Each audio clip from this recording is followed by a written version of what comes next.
Welcome to part 21 of the 2018 NFL Draft and Review. Today we will be looking at the 2018 Minnesota Vikings draft class. And this will begin with the 30th overall selection, cornerback Mike Hughes.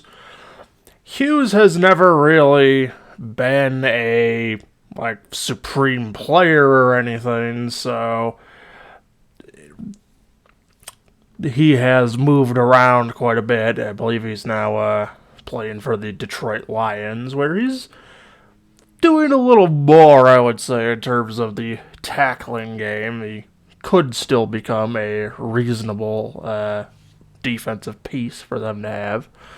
And it's not like this guy doesn't do anything when he's on the field. For the limitations that he has had, he has gotten an interception on a somewhat limited starting role and has done pretty good in terms of the fumble, forced, and recovery game as well. So, well, there's not really enough to merit really looking at him in depth. I would say that he's at least a decent depth guy to have. If you put him on the field, there is a chance that he will make a play.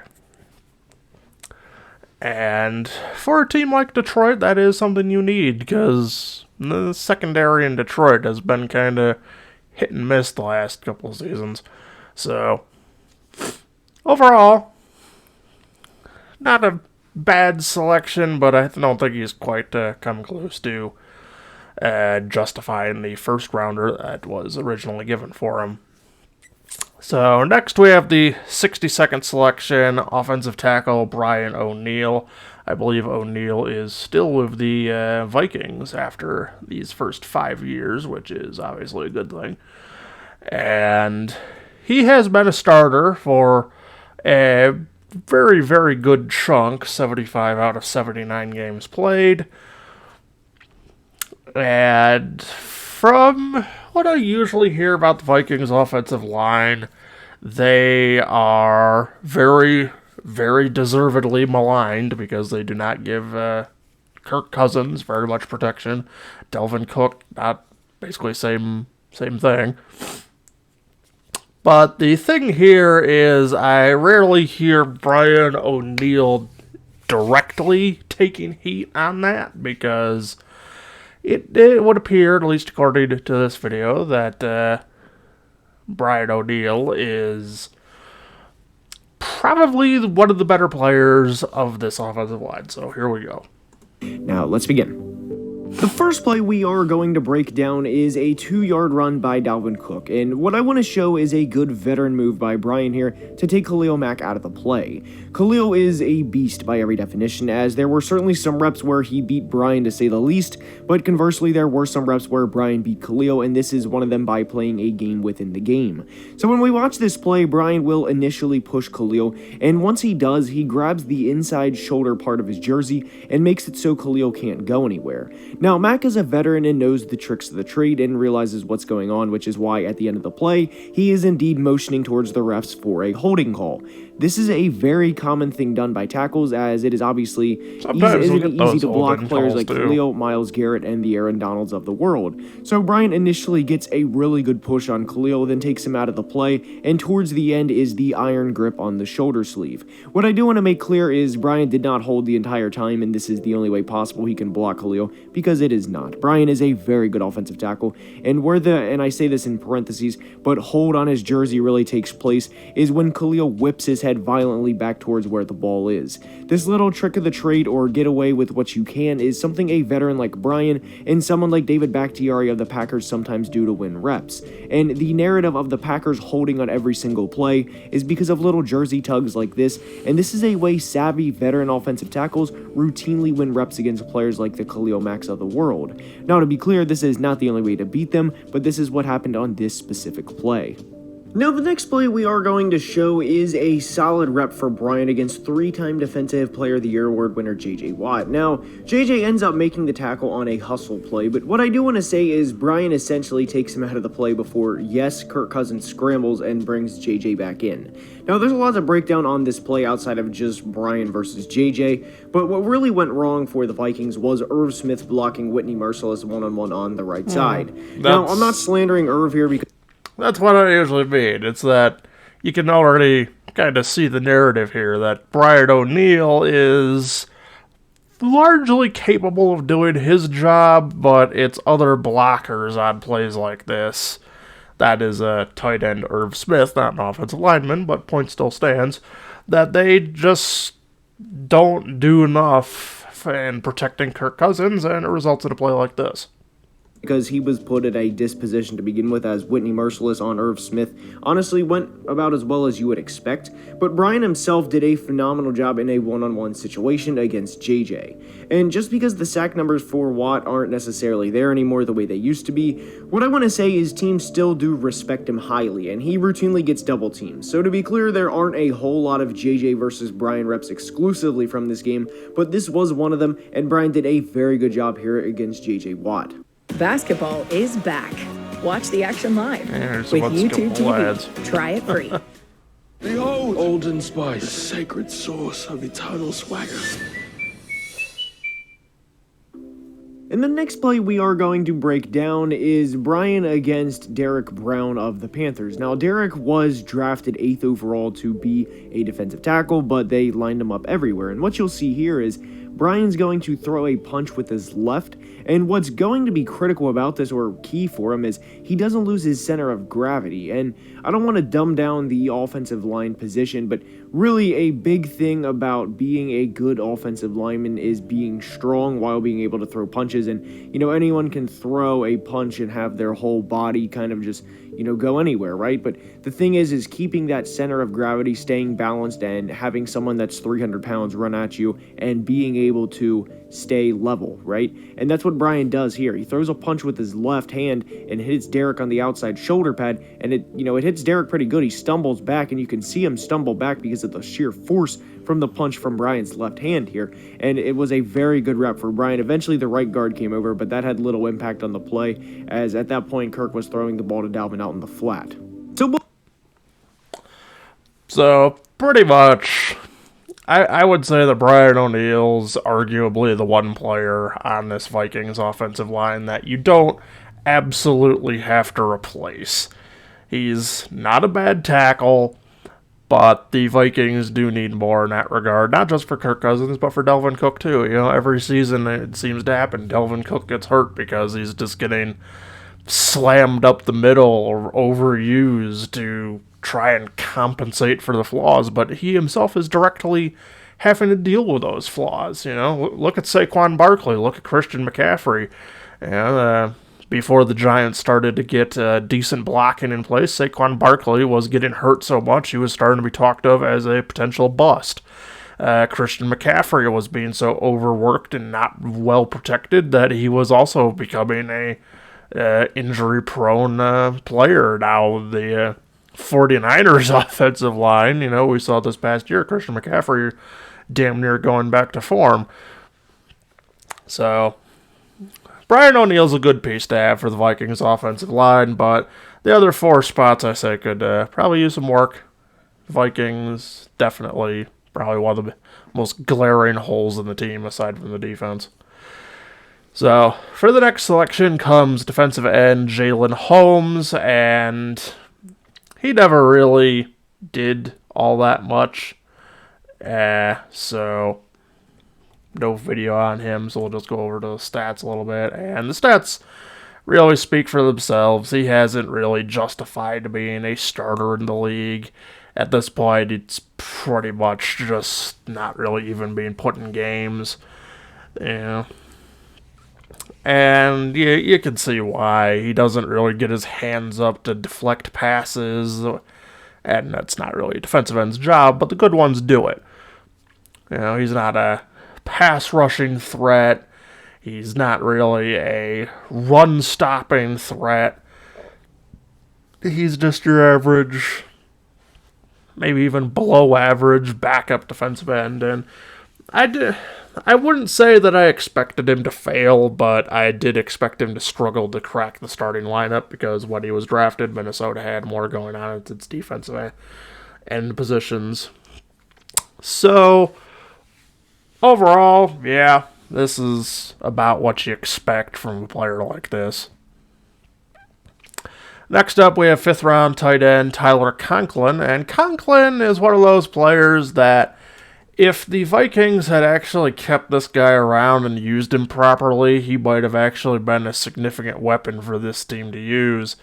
Instead, we kind of get this, don't really use him that much until his final season in Minnesota, and then don't bring him back and he goes to the Jets.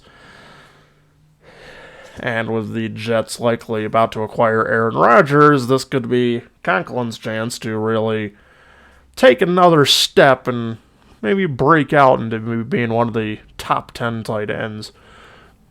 So we'll now go over here and bring up some film. I believe this is Conklin on the top end of the lineup. Off the fake, screen shot for Tyler Conklin.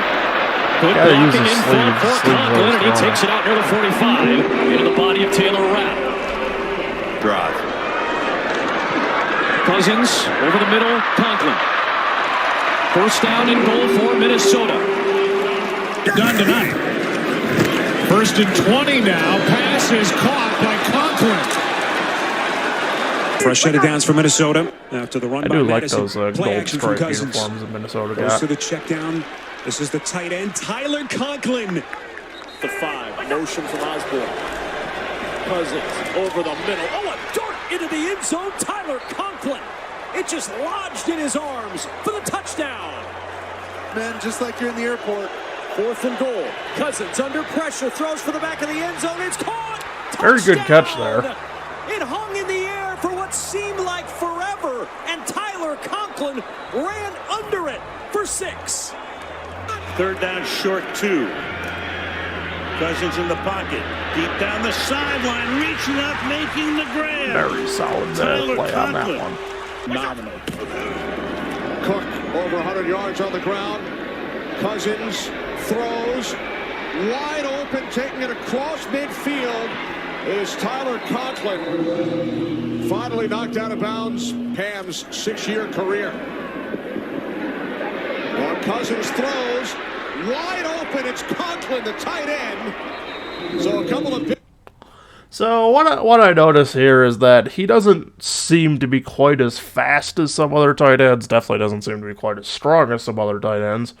But he does seem to share that ability to just end up open with some space to run that some of the better tight ends in the league also usually show off. And, well, like I said,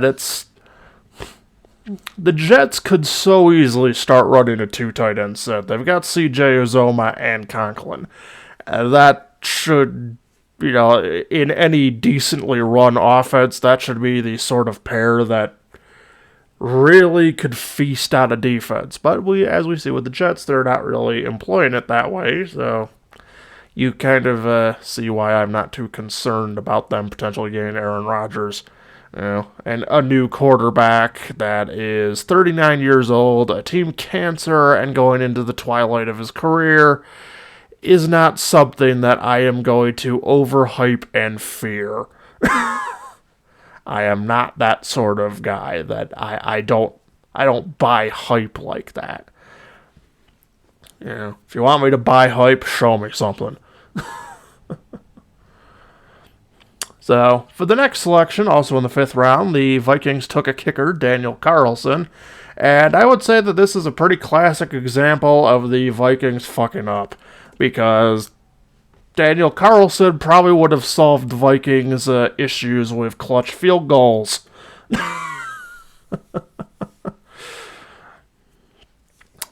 So, in essence, I can kind of see why they got rid of him. He was 1 out of 4 before the Vikings got rid of him, but since then he has been pretty damn good for the Raiders. putting up a 91, almost 92% field goal percentage in all but one of the ensuing 5 seasons, with a career long of 57 yards.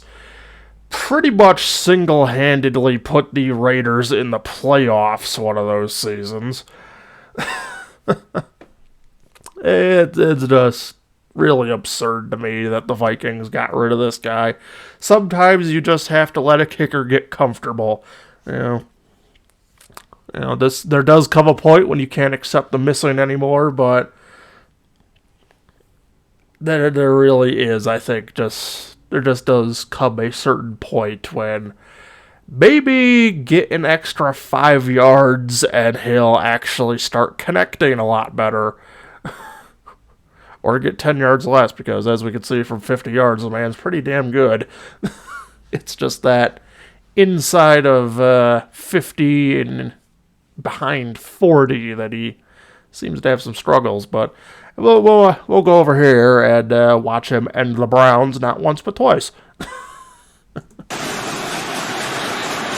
the way and through.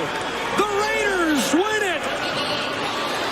Instead of timeout before the snap.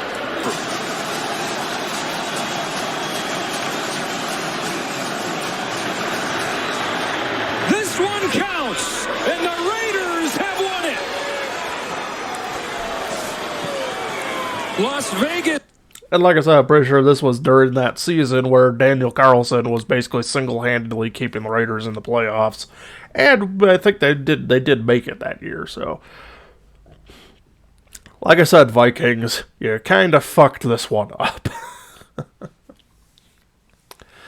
The last 3 players, there really isn't much to say. We have offensive guard Colby Gossett.